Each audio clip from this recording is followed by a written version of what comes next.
প্রিয় শিক্ষার্থীরা, আজকে দ্বিতীয় শ্রেণীর গণিত ক্লাসে তোমাদের সুস্বাগতম। আমি তোমাদের শিক্ষিকা গীতা প্রবাসন। আশা করি তোমরা সবাই ভালো আছো। আজকে আমি তোমাদের গণিতের অধ্যায় 5-এর 62 পৃষ্ঠা প্রথমে আমরা নামতার সাহায্যে গুণের নামতার সাহায্যে খালি ঘর পূরণ করেছিলাম। তোমাদের দুটো এক্সাম্পল দিয়েছিলাম 6 এবং 8। আজকে আমি তোমাদের আরেকটা 9, যেটা 9-এর একটা খালি ঘর পূরণ করাচ্ছি। 9 দেখো কিভাবে খালি ঘর পূরণের জন্য প্রথমে একটা আমাদের কি ফুল আঁকতে হবে বলেছিলাম। 1 2 3 4 5 6 7 8 9। কেমন? 1 2 3 10। এখন দেখো 1 2 3 4 5 6 7 8 9 10। কিসের নামতা করাই? আমি 9-এর নামতাটা করাই। হ্যাঁ, 9-এর নামতা করাই। দেখো 9 তো ধরো তুমি এখানে 1 দিতে পারো, তারপরে এখানে 2 দাও, এখানে 3 দাও, এখানে 4 দাও, 5, এখানে 6, এখানে 7 8 9 এই 10 দিলাম। এখন তোমাকে করতে হবে কি, গুণের নামতার সাহায্যে খালি ঘর পূরণ। আগে ধরো তোমরা 9 গুণ 1 সমান খালি ঘর, এবার বক্সের মতো করেছো না।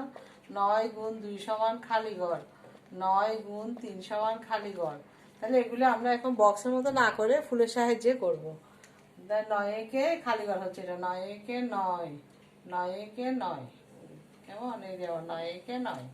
তাহলে দেখো 3 নং কত? 27, 7 নং 63। তোমার একদম এগুলো কি উল্টাপাল্টা সিরিয়াল না দিয়ে উল্টাপাল্টা করে দেওয়া হয়েছে কিসের জন্য? যাতে তোমার মুখস্থ থাকে, একদম খুব মুখস্থ থাকবে। তুমি সাথে সাথে 7 বলো, 1 2 3 এভাবে সিরিয়ালে না লিখে 1 1-এর পরে 3 3-এর পরে 7।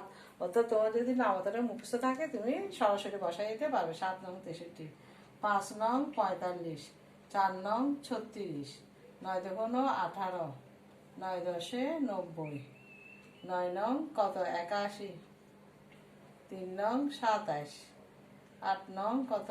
72। তাহলে তুমি যদি 9-এর নামতাটা মুখস্থ একদম ছোটস্থ করে ফেলো, তোমার এখানে যতই দেখ না 9 দেখ, 9-এর পরে যদি 7 দেয়, 9 1 2 3 সিরিয়ালে দিতে হবে না। তুমি এভাবে উল্টাপাল্টা করে দিলে অবশ্যই পারবে। তাহলে আমরা এটা কি করলাম? গুণের নামতার সাহায্যে খালি ঘর পূরণ। তাহলে আরেকটা খালি ঘর পূরণ তোমরা করে রাখবে, সেটা হচ্ছে কত? 7। 7-এর নামতার খালি ঘর পূরণটা করে রাখবে। দেখো বইয়ের 7-এর নামতার খালি ঘর পূরণ, এটা তোমরা করে রাখবে। তাহলে এখন দেখো এটা তুলে নাও। এরপর আমরা আসি 62 পৃষ্ঠা 2 নাম্বার অঙ্কে। দেখো এটা আমরা মুছে দিই।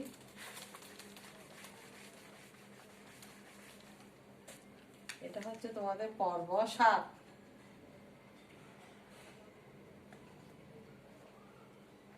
পর্ব এটা 7, গুণের পর্ব 7।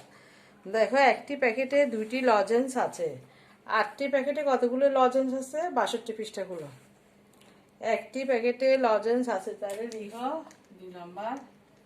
একটি প্যাকেটে লজেন্স আছে। একটি প্যাকেটে লজেন্স আছে কি? 2টি, সুতরাং 8টি প্যাকেটে লজেন্স আছে। 2 গুণ 8টি, তাহলে 2-এর নামতা 8 পর্যন্ত করে দাও। কত? 2-এর নামতা 2 দুগুণ 4, 3 দুগুণ 4 দুগুণ 5 দুগুণ 10, 6 দুগুণ 7 দুগুণ 14, 8 দুগুণ কত? 16, 8 দুগুণ কত? 16।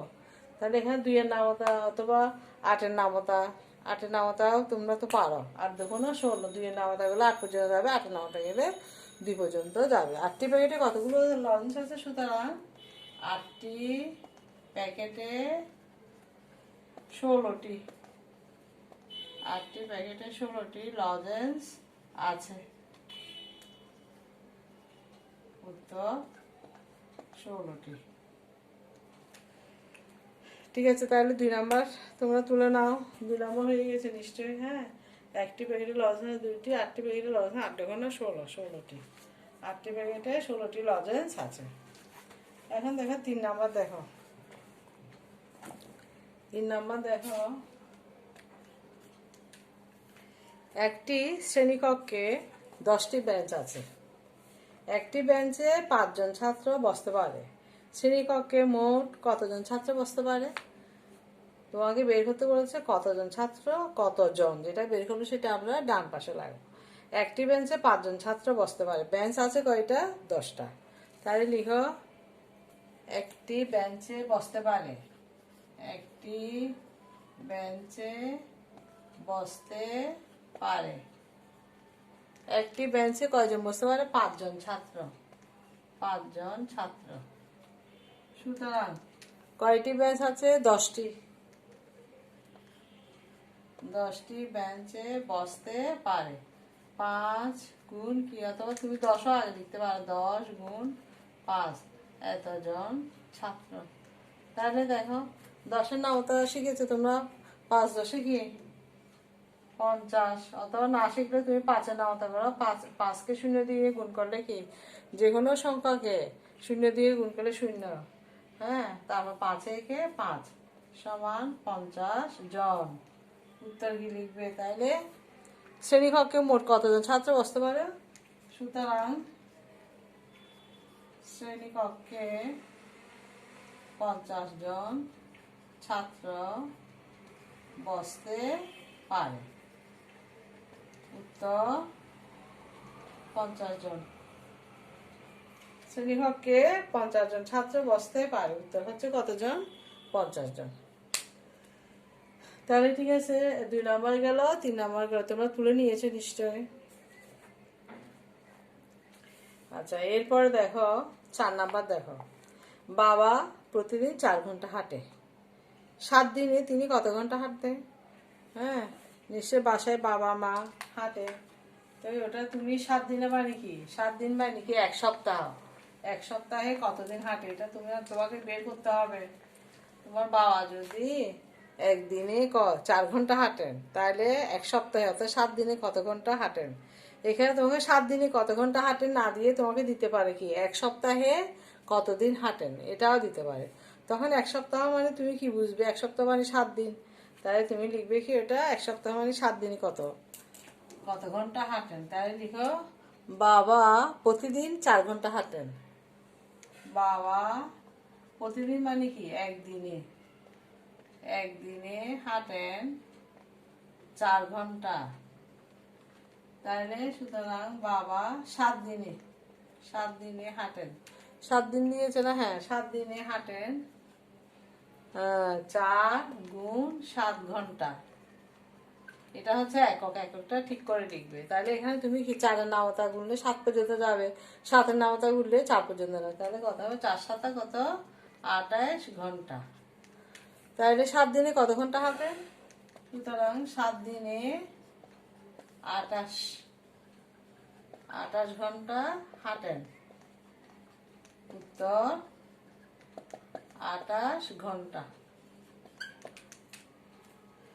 ঠিক আছে, বুঝতে পেরেছো নিশ্চয়ই 4 নাম্বার।